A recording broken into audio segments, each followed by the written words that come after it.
Bonjour à toutes et à tous. Soyez les bienvenus dans ce cours de JavaScript. Dans ce premier module, nous allons introduire sur JavaScript. Alors, qu'est-ce que nous allons voir dans ce premier module? Dans un premier temps, on verra ce que c'est que JavaScript. Ensuite, on va voir les prérequis, c'est-à-dire les compétences et les ressources qu'il faut pour pouvoir programmer en JavaScript. Ensuite, nous allons installer notre environnement de programmation et le configurer.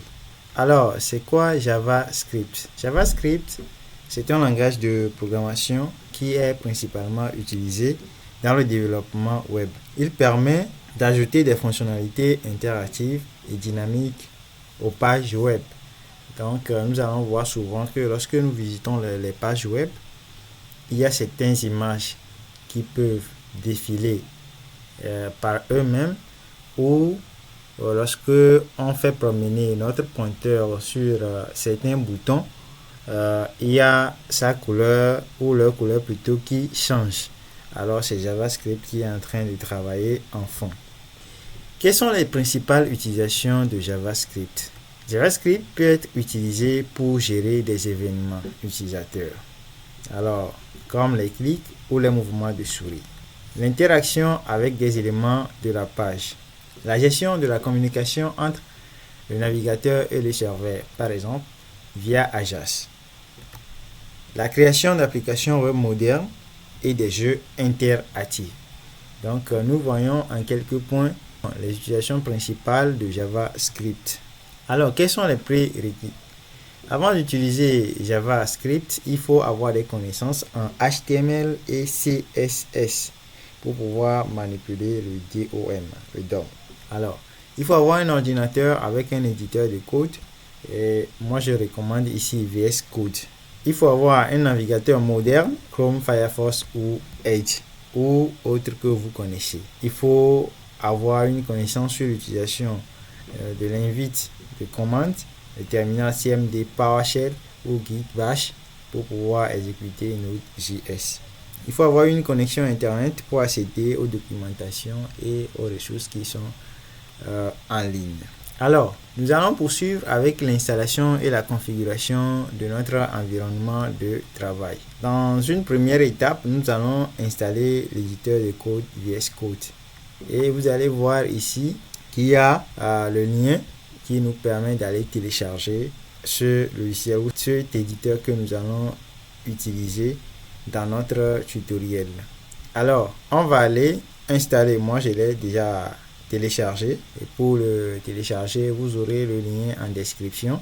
Vous pouvez aller directement sur la page et télécharger le logiciel et ensuite l'installer. Donc, on va l'installer et on va ajouter notre VS Code aux variables d'environnement de Windows pour pouvoir l'ouvrir à partir de l'invite de commande avec la commande code. Lorsqu'on tape la commande code en même temps, on va ouvrir notre éditeur de code. Il y en aura les extensions utiles qu'on va installer comme ESLint pour pouvoir corriger souvent nos codes, le live server pour pouvoir tester directement le code qu'on est en train d'écrire et Preacher pour la mise en forme automatique de notre code. Ensuite, nous allons continuer l'installation avec Node.js. C'est optionnel, ce n'est pas forcé, mais lorsqu'on va commencer par coder côté serveur, ça va être d'une grande aide. Et voici le lien qu'il faut utiliser pour pouvoir télécharger Node.js. Ensuite, vérifier son installation avec ces commandes node-v, npm-v pour voir si c'est bien installé. Alors, pourquoi installer Node.js?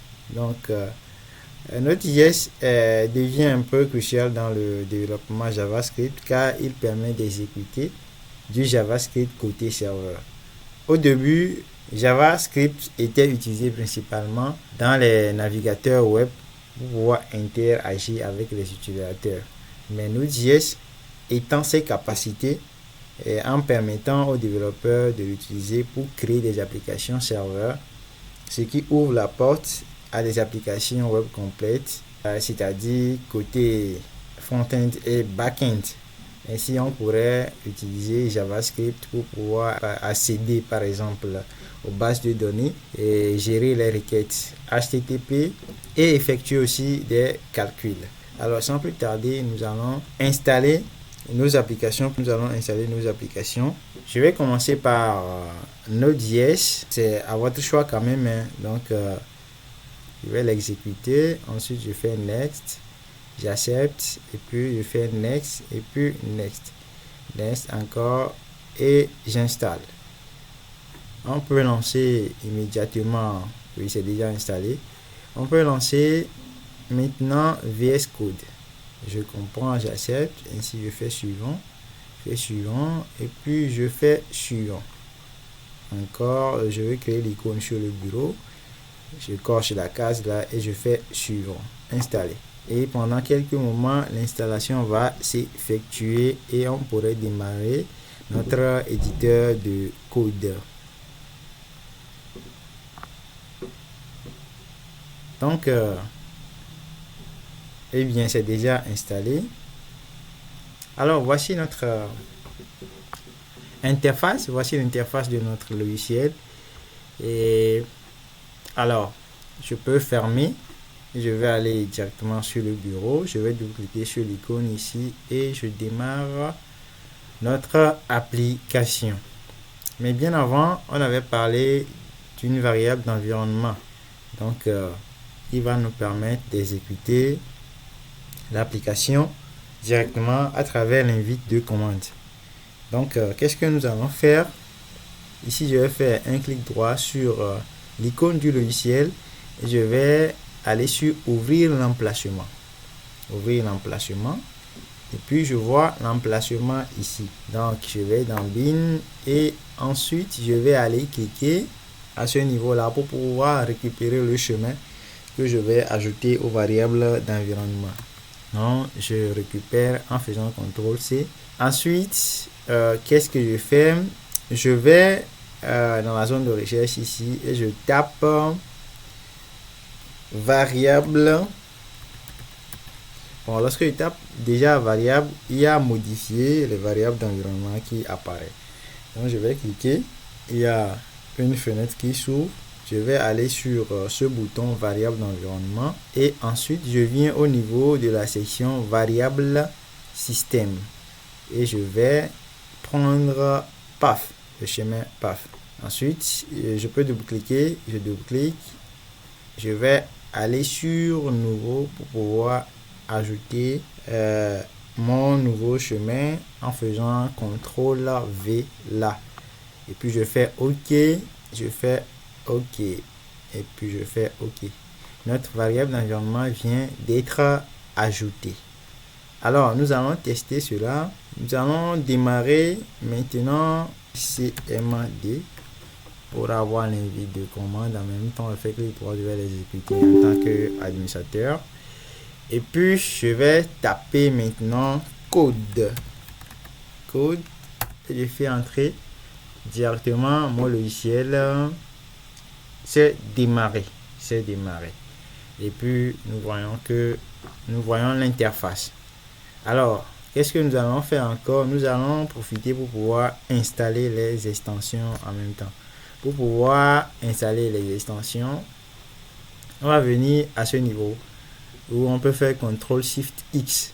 Donc, on va cliquer sur cette icône-là et puis on va aller dans la zone de recherche ici. On va taper notre première extension ESLint.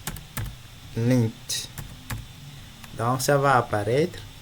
C'est vrai qu'il y a des ES qui apparaissent. Bon, déjà, avec le nombre de téléchargements qu'on a ici et avec ce badge-là, bon, on peut avoir déjà confiance. Et puis, on va cliquer sur Install pour installer l'extension. C'est déjà installé. Et puis, on va ajouter Live Server. Live Server,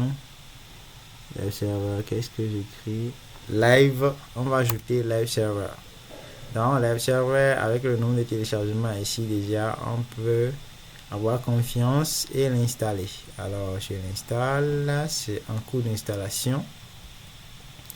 Je vais ajouter aussi Prettier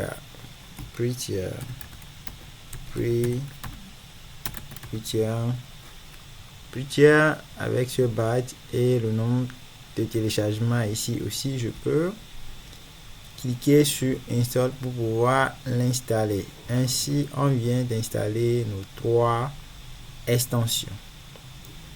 On retourne à ce niveau sur l'explorateur et on va sur Fichier et on vient sur New Text File pour pouvoir créer notre premier fichier. Alors, vous allez voir, on a écrit ici Select a Language. Donc, je vais cliquer sur Select a Language et je vais chercher JavaScript. Je vais trouver ici JS JavaScript. Je choisis cela. Donc, j'ai un fichier actuellement JavaScript dans lequel je peux coder du JavaScript. Alors, je vais enregistrer le fichier sous un nom, par exemple intro